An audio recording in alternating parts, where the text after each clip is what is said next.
Coming up today on the SAC TV Sports Final, it's springtime, which means baseball is right around the corner. We preview the upcoming season for the Angels and Dodgers. Some of LA's most well-known sports personalities gathered together for a great cause at the Toshiba Classic.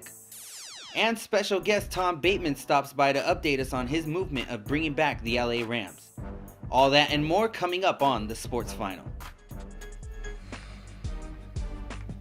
Hello everyone and welcome to the SAC TV Sports Final, presented largely by SAA Media and of course Santa Ana College. I'm your host, Mark Lopez. It's our inaugural edition here today. We're going to be wrapping up the best of the week that was. We have plenty of content coming for you, and we're going to start off with spring training. The Dodgers are closing in on breaking camp. With less than a week left in Arizona, the team will hop on that big white bird and fly down under.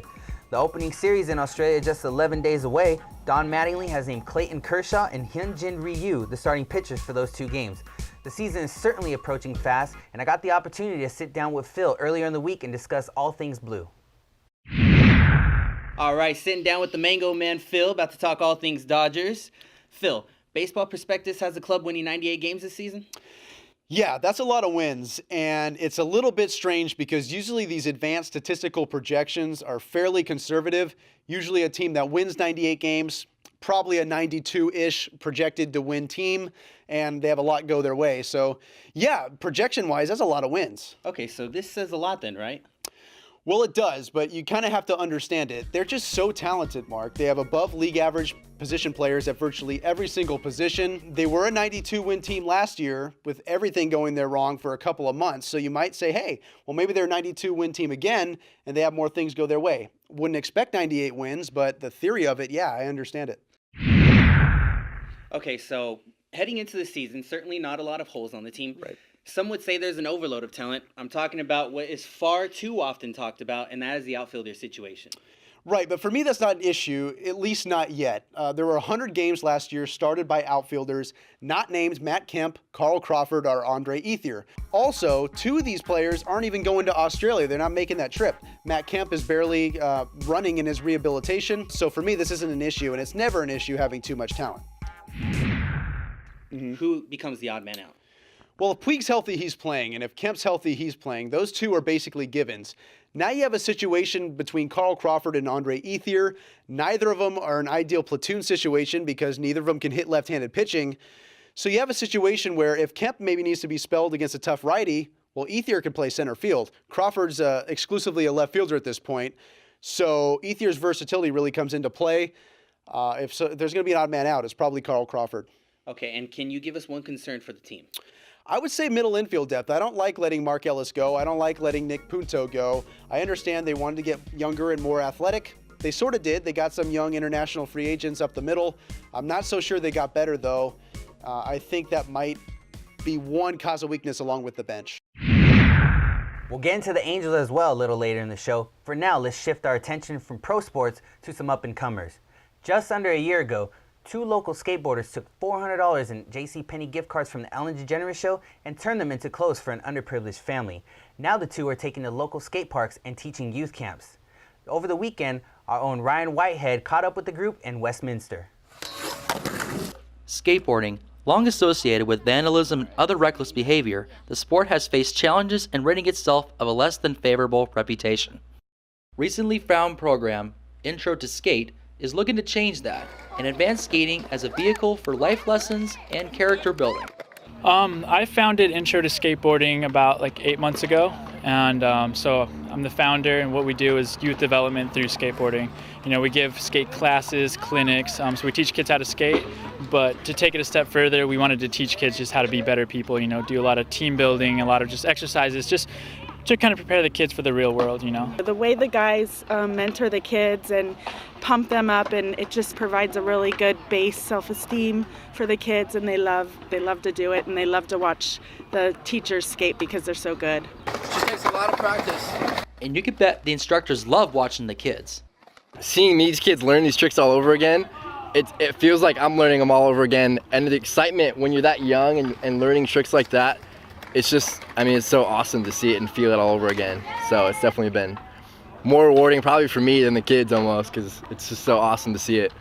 As Intro to Skate continues to travel across Southern California, so does the change in the culture of the sport. skateboarding from the past kind of has a negative connotations, just kind of the stereotypes that it's had. Skateboarding and good things that can come from skateboarding. We've seen all the good things and what's happened through our lives with it, and it's just awesome to spread it. I mean, the more that it gets seen, it's awesome for everybody. One of the most important values learned in the class: never give up. I kind of redeem myself most of the time. I just like hit it really hard and then like somehow I just land it again. I'm kind of a natural. Although not every kid is a natural, they can all gather together at the end of the day and share their high points. And my orchid is carving in the mini bowl and hanging with my homies. If Intro to Skate is any indication, it's safe to say the future is bright for skating and these young men. In Westminster reporting for the Sports Lab, I'm Ryan Whitehead. All right, you guys did awesome today. Have a good weekend, okay? Who wants a sticker? Oh yeah, we got stickers. Sure looks like those kids are having some fun out there. I'll tell you who's not having fun, and that's Lakers fans. A tale of way too little, too late. With wins over OKC in Portland, the team has basically forfeited any chance of that top draft pick and are still walloping in last place. Still many games to be played though. Let's take a look at the upcoming schedule. On Thursday, it's OKC again, this time in Oklahoma City. That game being nationally televised on TNT. Then it's Tony Parker and the San Antonio Spurs coming up for a second game of a back-to-back. Should be an interesting 2 games for the purple and gold. Moving on to the Clippers, they are absolutely on a roll right now. Blake Griffin continues to play like a superstar, averaging about 25 points, 10 rebounds, and 4 assists on the season. Griffin's improved play is definitely translating to wins for Lob City. Newly acquired forward Danny Granger adds depth coming off the bench, and superstar Chris Paul continues to prove that he is one of the top guards in the NBA. Assuming health, the Clippers look like they're on a collision course with either the San Antonio Spurs or the Oklahoma City Thunder to decide who the top team in the West is. The Harlem Globetrotters are known for doing what they do best, entertain on the court, but it's the message that they are helping to spread off the court that has Alexis Acosta and Fullerton to get the story. Due to time constraints, we move forward in our coverage on the SAC TV Sports Final. It's certainly nice to see athletes out there volunteering their time to help others, especially when it's young kids who love seeing them. Good stuff. We're going to take a break here on SAC TV Sports Final. When we come back, we're going to be talking some spring football. Don't know exactly what I'm talking about? Stick around and I'll fill you in. We'll be back.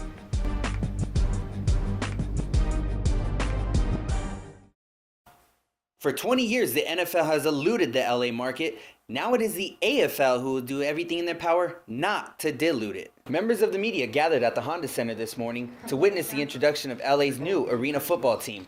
Among those who spoke on behalf of the front office were Gene Simmons and Paul Stanley. This is adrenaline football in the finest sense, and we want to be there at the finish line when, the masses really turn on to this in droves. Football can be so much more, and we're going to make sure that you don't have to sell your car, mortgage your house, or anything else to come to a game. But we're also going to be something more in what the NFL is not, which is a complete, comprehensive, all-encompassing entertainment experience. A lot of outdoor games just simply aren't that exciting. Grabbing some of those interviews was our own Phil Mango. Let's quickly bring him in.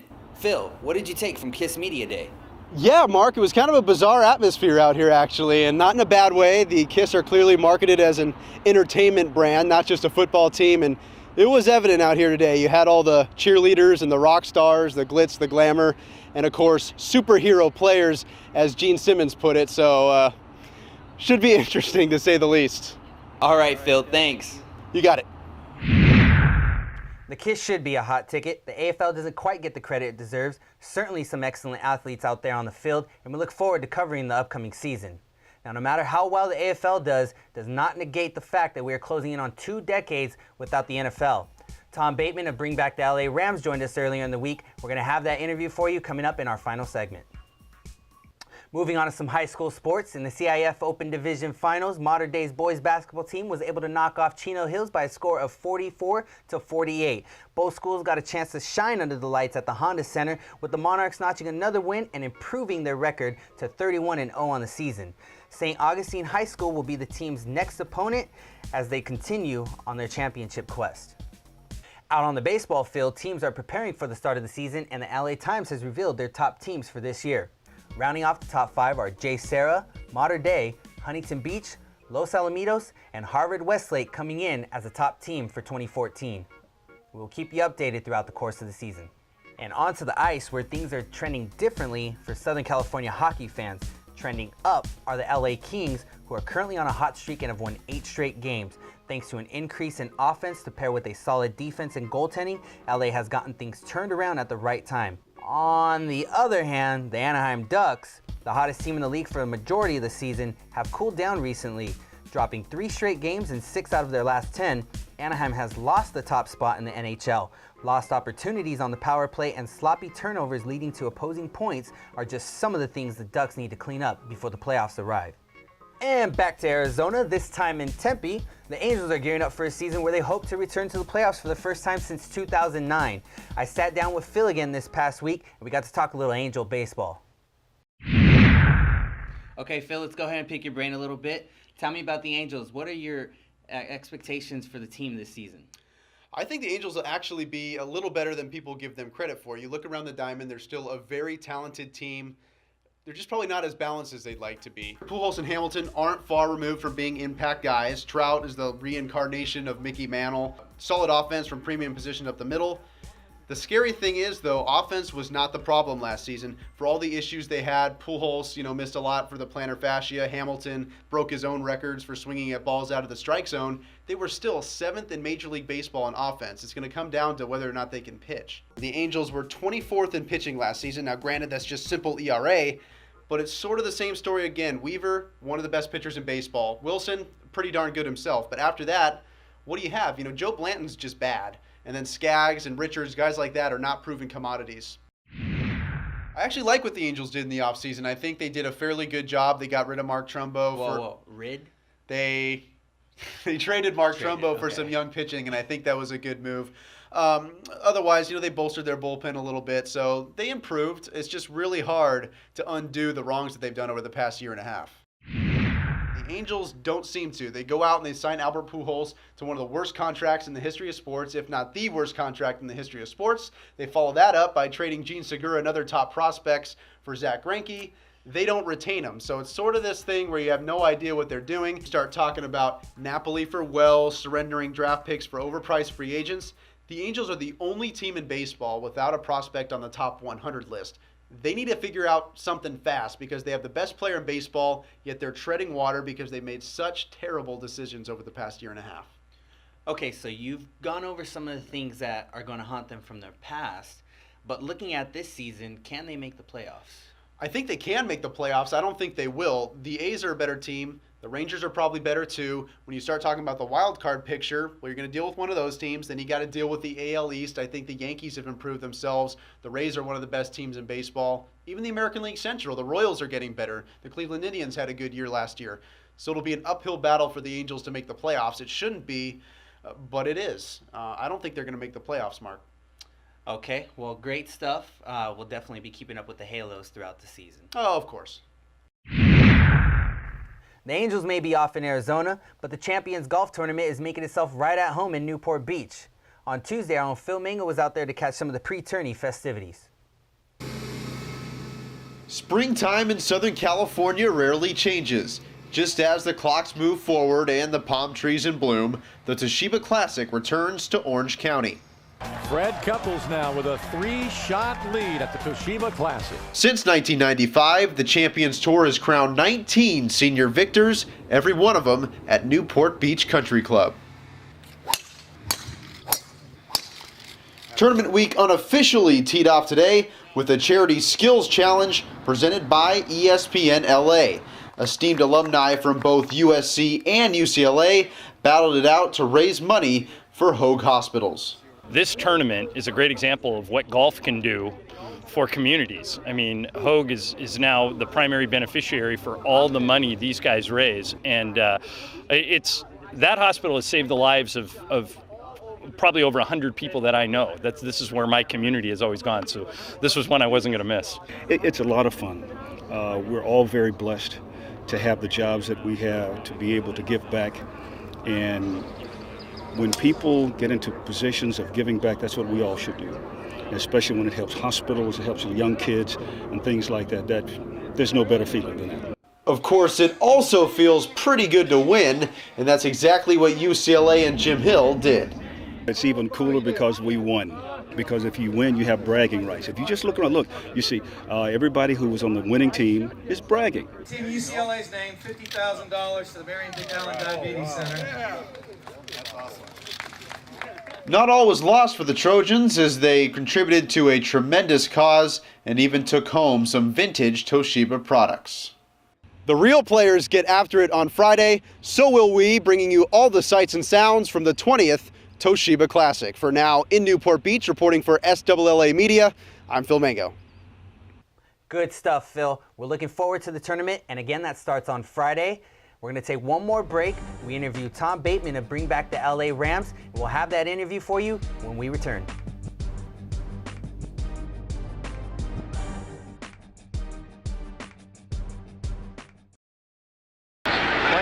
Fake to Bryant, and Ferragamo to Tyler to the 5. Touchdown, Los Angeles. Touchdown, Los Angeles. Words that have ceased to be spoken for almost 20 years now, but with leases beginning to expire in the NFL, this could change anytime. This weekend, director of Bring Back the LA Rams dropped in excerpts of that interview right now. And joining us right now from Bring Back the Los Angeles Rams is Tom Bateman. Tom, thanks for joining us. Good to be here. Thanks for having me. Now, the first time we talked to you, your Facebook page had about 7,000 to 9,000 followers. It's reached over 30,000 now. That's pretty cool. Well, this football season, the past 2013 year, saw phenomenal growth with Bring Back Los Angeles Rams. We are now over 30,000 right now, and it's still growing, and it's been an incredible response from football fans. The important thing for fans to remember is your page is a very informative page. It's not just a fan page. When Stan Kroenke bought the 60 acres of land in Inglewood, it seems everybody started reporting news that you guys have been reporting for a long time. Right. It's been, from the day one that we started Bring Back Los Angeles Rams, we wanted to keep our fans very informed as to what was going on with stadium issues, both in Los Angeles and in St. Louis, and matters that were going on concerning the Rams related to that. So that has just been keeping with what our mission has been from day one, and with what happened with Stan Kroenke's purchase of the Hollywood Parkland, it was just an avalanche of information. So it took us a good about 2 weeks for us to post all the relevant articles on it. So it was a lot of fun, very exciting time. Your Facebook page started in 2009, but let's rewind back to 1994. The Rams left. Were there any immediate plans to try to bring the team back, or did it feel like a lost cause at that point?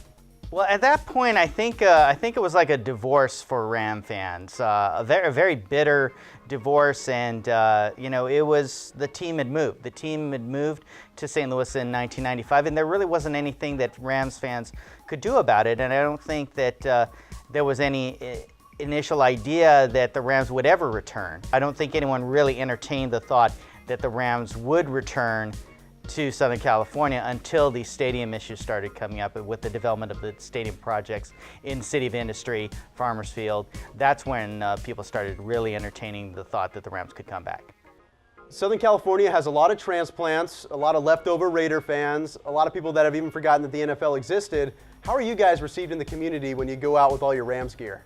Well, I think that what it's like is like seeing an old friend again. And that's what we're seeing besides just seeing a jersey of like another NFL team, even a team that has been mentioned as teams that possibly could move, like the Jaguars, the Bills. I don't think you get the exact same reaction when you see a Los Angeles Rams jersey, and that's a uniform that's very different from what they're wearing right now. People recognize that. People have a sense of familiarity about that it is part of Los Angeles. They remember, oh, I was a Los Angeles Rams fan, or my father was a Los Angeles Rams fan, or they remembered games in the Coliseum or at Anaheim Stadium. When we meet former Los Angeles Rams players, they're very enthusiastic about the idea.